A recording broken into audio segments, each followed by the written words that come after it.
जय हिंद दोस्तों। आज हम बायोलॉजी शुरू कर रहे हैं। यूपीपीएससी के एलटी और जीआईसी में जो जीएस पोर्शन होता है उसके लिए हम तैयारी कर रहे हैं जो है। हालांकि ये हर एग्ज़ाम के लिए इम्पोर्टेंट होगा। तो सबसे पहले हम जानते हैं जो है कि जीआईसी में जीएस कितने मार्क्स का होता है। तो जीआईसी में जो है जीआईसी में टोटल 120 मार्क्स का पेपर होता है, जिसमें से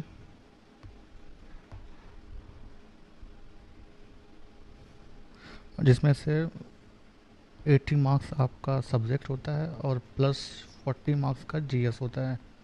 ठीक है, ये तो हो गया आपका जीआईसी का। और एलटी में जो है टोटल होता है 150 मार्क्स का, जिसमें से 120 आपका सब्जेक्ट होता है और 30 क्वेश्चन आपका जीएस का होता है। तो ये आपका टोटल सिलेबस है, जिसमें मतलब 40 मार्क्स का जो है जीएस जीआईसी में होता है और 30 मार्क्स का जीएस एलटी में होता है। तो अब हम आगे बढ़ते हैं और आज जो हम स्टार्ट कर रहे हैं बायोलॉजी। बायोलॉजी में जो हमारा जो पहला टॉपिक है वो हम पढ़ेंगे एंडोक्राइन सिस्टम। पहला टॉपिक हमारा क्या है? एंडोक्राइन सिस्टम या अंतःस्रावी तंत्र। चलिए आगे चलते हैं। तो अंतःस्रावी तंत्र में सबसे पहले पढ़ेंगे ग्लैंड्स या ग्रंथियों के बारे में जो है। तो जहाँ तक ग्रंथि का सवाल है, तो ग्रंथि हम उसे कहते हैं जो हमारी हमारी बॉडी में जो है किसी पदार्थ का निर्माण या ग्रंथि शरीर का एक विशेष अंग होता है।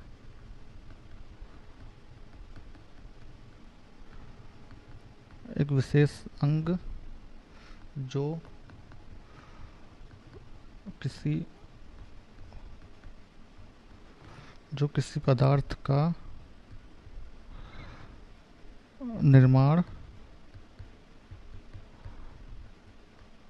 और स्त्राव करता है। और ये जो पदार्थ होते हैं ये शरीर के कार्यों को नियंत्रित करते हैं या सहायता करते हैं। जैसे जैसे आपका एग्जांपल इसमें हो गया हार्मोन, ठीक है, लार, पसीना, आंसू, एक्सेट्रा। ठीक है, अब हम आते हैं जो है ग्रंथियाँ जो है हमारी मुख्यतः तो दो प्रकार की होती हैं, लेकिन एक तीसरी भी होती है। जैसे एक हमारा होता है जो है अंतःस्रावी ग्रंथि और एक होता है बाह्यस्रावी ग्रंथि। अंतःस्रावी ग्रंथि का मतलब होता है जो है जिनका जो पदार्थों में जो है हार्मोन्स को स्त्राव करती हैं, जबकि बाह्यस्रावी ग्रंथि में जो है ये एंजाइम्स को रिलीज करती हैं जो है। तो आइए हम आगे देखते हैं जो है अंतःस्रावी ग्रंथि और बाह्यस्रावी ग्रंथि। तो सबसे पहले हम हेडिंग डालते हैं ग्रंथियों का प्रकार। ग्रंथियों का प्रकार, तो इसमें दो तरह की होती हैं जो है। तो जो पहली होती है उसको हम बोलते हैं अंतःस्रावी ग्रंथि। अंतःस्रावी ग्रंथि या एंडोक्राइन ग्लैंड।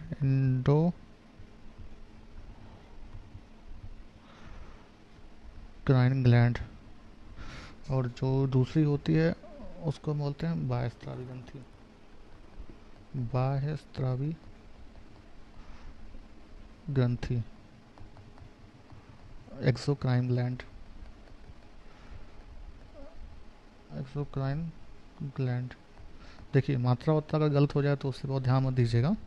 बेसिकली जरूरी है हमारे लिए कॉन्सेप्ट सीखना जो है। तो अंतःस्रावी ग्रंथि में जो हमारा स्रावी पदार्थ होता है, स्रावी पदार्थ, वो क्या होता है? हार्मोन। ठीक है। और जबकि एक्सोक्राइन में क्या होता है हमारा स्रावी पदार्थ,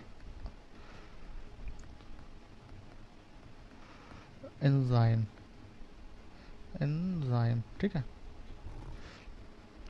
दूसरी बात, ये तो हो गया पॉइंट नंबर 1। और पॉइंट नंबर 2 में क्या है कि इसमें नलिकाएं नहीं पाई जाती हैं, नलिकाएं नहीं नहीं पाई जाती हैं। तो हम इसको क्या बोलेंगे, नलिका विहीन ग्रंथि, नलिका विहीन ग्रंथि, ठीक है। और जबकि इसमें जो है नलिकाएं पाई जाती हैं, तो हम इसको क्या बोलेंगे, वाहिनी, वाहिनी युक्त ग्रंथियां, वाहिनी,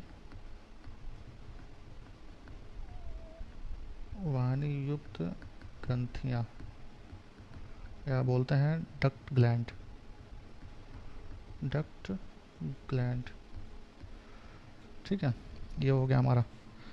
और तीसरी बात जो है, ये रक्त में पाए जा रक्त में पाए जाती हैं, हार्मोन्स रक्त में पाए जाते हैं,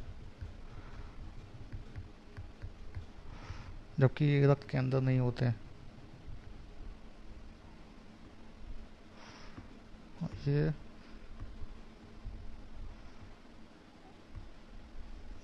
ये रक्त के अंदर नहीं।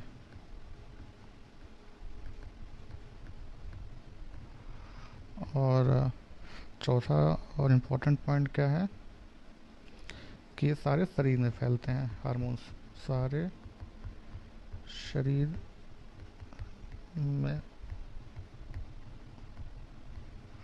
में फैलते हैं, ठीक है।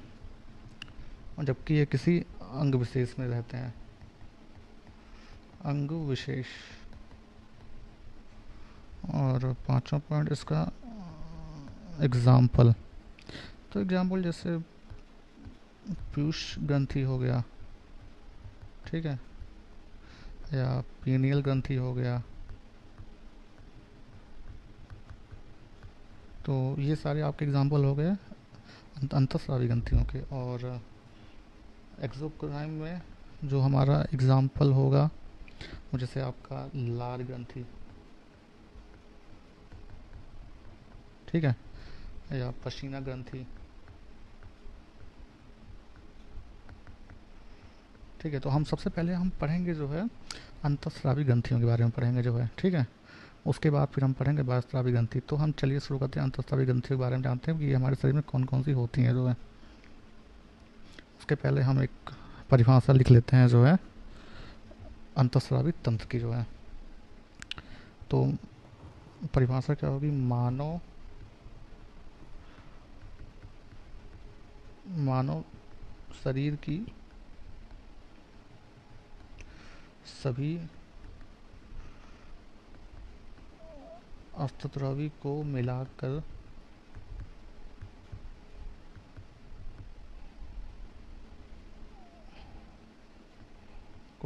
हम अंतःस्रावी तंत्र कहते हैं,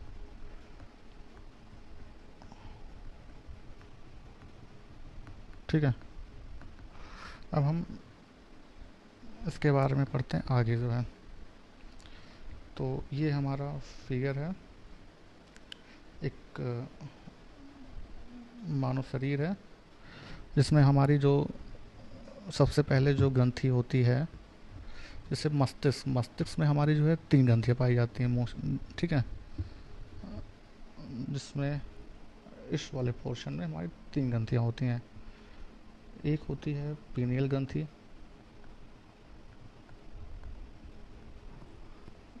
ठीक है। और एक होती है हाइपोथैलेमस, हाइपो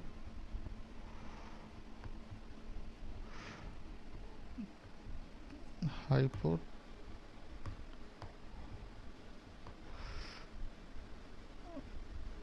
एक होती है हाइपोथैलेमस। इसी हाइपोथैलेमस को हम क्या बोलते हैं? मास्टर ऑफ मास्टर ग्लैंड, इसको क्या बोलते हैं? Master of master gland. ठीक है। और इसी ग्रंथि के अंदर हमारी पाई जाती है पीयूष ग्रंथि। ठीक है, या जिसको हम बोलते हैं पिट्यूटरी ग्लैंड। और हम पीयूष ग्रंथि को क्या बोलते हैं? Master gland.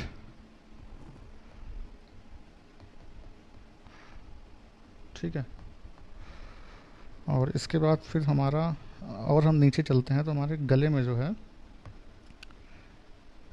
एक ग्रंथि पाई जाती है। गले में एक्चुअली हमारी दो ग्रंथि पाई जाती है। एक हमारी होती है थायराइड। ठीक है,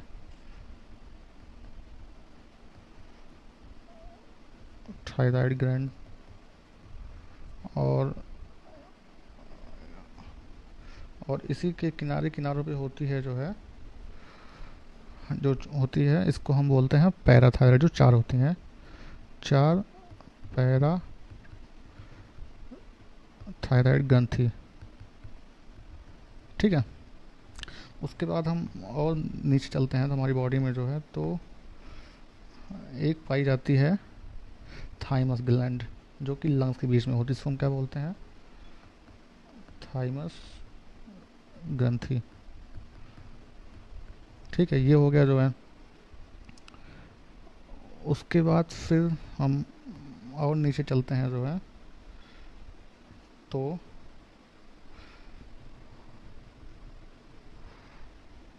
हमारी बॉडी में जो है यहाँ पे, इसको हम बोलते हैं जो है अग्नाश, पेनक्रियास या अग्नाशय। ये मिक्स्ड ग्लैंड होती है, जो हमने बताया ना सभी दो प्रकार, उसमें ये तीसरा केवल एकमात्र ग्रंथि होती है मिक्स्ड ग्लैंड की जो है। ठीक है। और जो हमारा अगला होता है उसको हम बोलते हैं जो हमारी किडनियों के पास पाई जाती ग्रंथि जो है किडनियों पे, उसको बोलते हैं एड्रिनल ग्लैंड। एड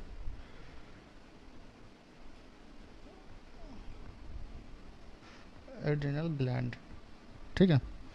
इसके बाद जो हमारा नेक्स्ट है वो है, एक मेल में पाया जाता है, एक फीमेल में पाया जाता है जो है। तो जो मेल में पाया जाता है उसको हम बोलते हैं ओवरी। मेल में क्या होता है? ओवरी, जिसको हम हिंदी में बोलते हैं अंडाशय।